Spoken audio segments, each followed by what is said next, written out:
अस्सलामुअलैकुम वरहमतुल्लाहि वबरकातुहू। अऊज़ु बिल्लाहि मिनश शैतानिर रजीम। बिस्मिल्लाहिर रहमानिर रहीम।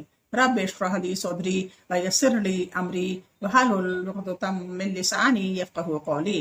ऐ अल्लाह ताला तो मेरा सीना खोल दे, मेरे लिए मेरा काम आसान कर दे और मेरी जुबान की गिरह खोल दे ताकि लोग मेरी बात समझ पाएं। अल्लाहुम्मा सल्लि अला मुहम्मदिन व अला आलि मुहम्मद। आज गलत फहमियों के निवारण के बारे में कुछ जिक्र होगा। बहुत से लोग ऐसे हैं, चाहे वो गैर मुस्लिम हो या मुस्लिम हो, जो उल्टी सीधे लोगों की किताबें पढ़ पढ़ा के जो गलत प्रचार करते हैं इस्लाम का। चाहे वो मुसलमान, उनकी किताबें बहुत सी ऐसी हैं जो इस्लाम का गलत प्रचार किया, उन्हीं को पढ़ लेते हैं और फिर इस्लाम को गलत समझने लगते हैं। उसी के निवारण के लिए 20 क्वेश्चन छांटे गए हैं जो आमतौर से लोग करते रहते हैं, उसके बारे में बताया जाएगा। मगर ये क्वेश्चन सारे एक एक करके पूछे जाएंगे और उनका जवाब दिया जाएगा। आज सिर्फ ये बताया जा रहा है कि किस तरीके के लोग होते हैं जो गलत तरीके से इस्लाम का प्रचार करते हैं। आमतौर पर किए जाने वाले 20 प्रश्न इस्लाम के संदेश को पहुंचाने के लिए बातचीत और वाद विवाद आवश्यक हो जाता है। पवित्र कुरान में कहा गया है, अपने पालनहार प्रभु के मार्ग की ओर सबको तत्वदर्शिता और सदुपदेश के साथ बुलाओ और उनसे ऐसे तरीके से वाद विवाद करो जो सबसे अच्छा हो। कुरान 16 सूरत का 125 आयत। इस्लाम के संदेश को किसी गैर मुस्लिम तक पहुंचाने के लिए आमतौर पर यह पर्याप्त नहीं है कि इस्लाम के केवल सकारात्मक पहलुओं पर रोशनी डाली जाए। बहुत से गैर मुस्लिम इस्लाम की सच्चाई से सहमत नहीं है क्योंकि उनके मस्तिष्क में इस्लाम से संबंधित कुछ प्रश्न हैं जिनका उत्तर उन्हें नहीं मिलता। वे इस्लाम के सकारात्मक पहलुओं से सहमत हो सकते हैं, परंतु साथ ही वे कहेंगे, आप वही मुसलमान हैं जो एक से अधिक औरतों से विवाह करते हैं, आप वही लोग हैं जो औरतों को पर्दे में रखकर उन पर अपनी मर्जी चलाते हैं, आप तो रूढ़िवादी हैं, इत्यादि। पिछले कई सालों से इस्लाम के प्रचार प्रसार के बीच इस्लाम के संबंध में गैर मुस्लिमों के मस्तिष्क में जो विशेष प्रश्न उठते हैं उनकी संख्या लगभग 20 है। कोई भी गैर मुस्लिम इस्लाम के बारे में जो प्रश्न करता है वो इन 20 प्रश्नों में से ही एक होता है। तर्क संगत उत्तर अधिकतर लोगों को संतुष्ट कर सकता है। इस्लाम से संबंधित इन 20 सामान्य प्रश्नों का उत्तर तर्क और प्रमाणों से दिया जा सकता है। गैर मुस्लिमों की एक बड़ी संख्या इन उत्तरों से संतुष्ट हो सकती है। मीडिया द्वारा गलतफहमियां।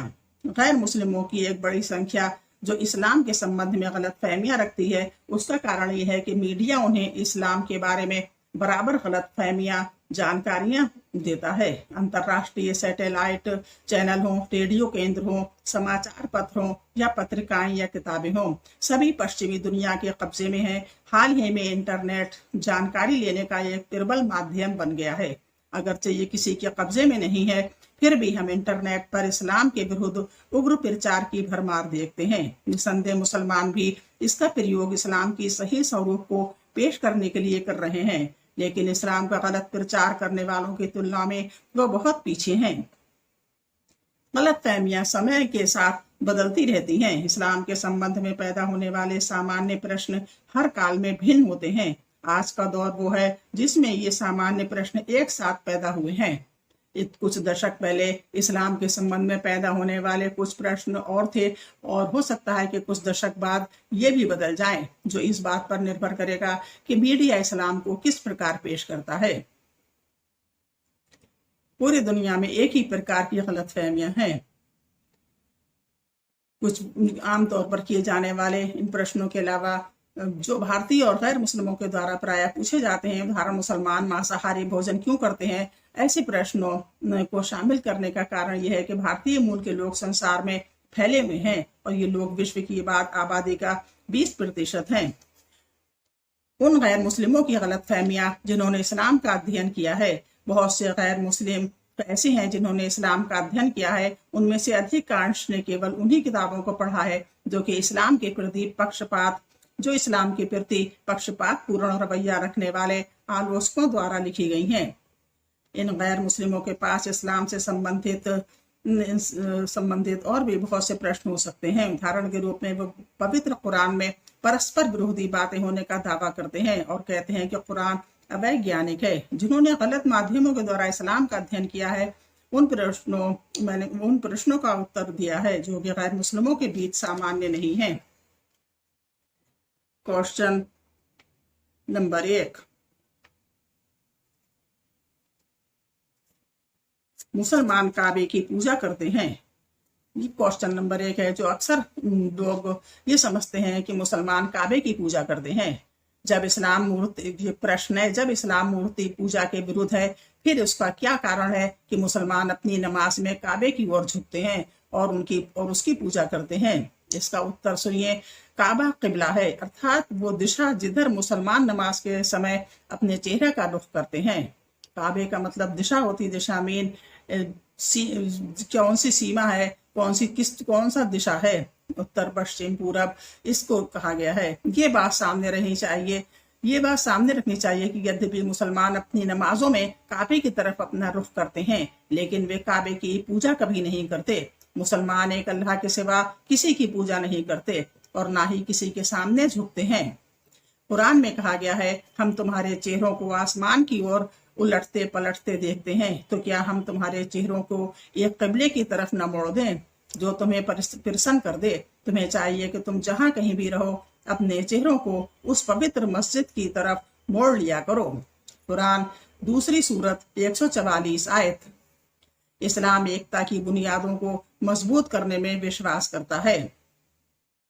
उदाहरण के रूप में यदि मुसलमान चाहते हैं कि वे नमाज पढ़ें, तो उनके लिए ये भी संभव था कि उत्तर की ओर अपना रुख करें और कुछ दक्षिण की ओर। एकमात्र वास्तविक स्वामी की इबादत में मुसलमानों को संगठित करने के लिए यह आदेश दिया कि चाहे वे जहां कहीं भी हों, वे अपने चेहरे एक ही दिशा में रखें, अर्थात काबे की ओर।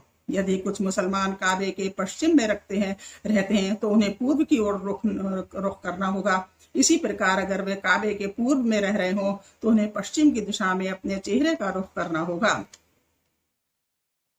नंबर 2, काबा विश्व मानचित्र के ठीक मध्य में स्थित है।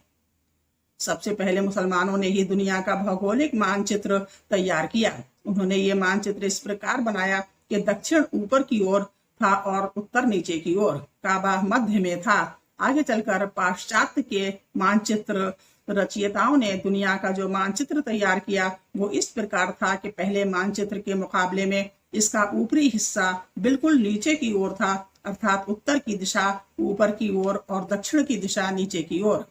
इसके बावजूद खुदा का शुक्र है कि काबा दुनिया के मानचित्र में केंद्रीय स्थान पर ही रहा। नंबर 3, काबा का तवाफ परिक्रमा ईश्वर के एक तत्व का प्रतीक है।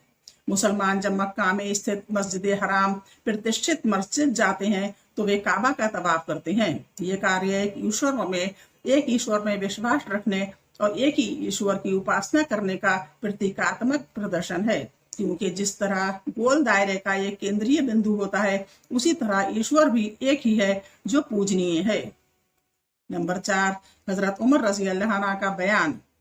काबा में लगे हुए हजरे अस्वद काले पत्थर से संबंधित दूसरे इस्लामी शासक हजरत उमर रजी अल्लाह अन्हु से एक कथन उल्लिखित है। हदीस की प्रसिद्ध पुस्तक सही बुखारी भाग 2 अध्याय हज पाठ 56 हदीस नंबर 675 के अनुसार हजरत उमर रजी अल्लाह अन्हु ने कहा, मुझे मालूम है कि हजरे उस अस्वद तुम एक पत्थर हो, ना तुम किसी को फायदा पहुंचा सकते हो और ना नुकसान, और मैंने अल्लाह के पैगंबर सल्लल्लाहु अलैहि वसल्लम को तुम्हें छूते और चूमते न देखा होता। अगर मैंने अल्लाह के पैगंबर सल्लल्लाहु अलैहि वसल्लम को तुम्हें छूते और चूमते न देखा होता तो मैं कभी भी तुम्हें न छूता और न ही चूमता।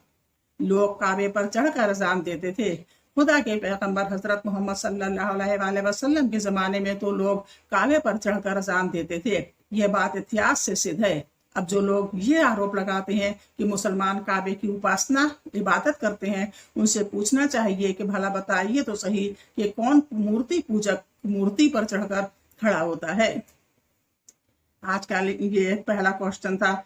अब रोजाना 1 या 2 क्वेश्चन हुआ करेंगे, गौर से सुनिए और इनका आंसर भी आपको मिल गया। जो मुस्लिम है या गैर मुस्लिम है, जिनके दिलों में भी ये शक था इस बारे में, वो दूर हो गया एक क्वेश्चन के बारे में। अल्लाह हाफिज।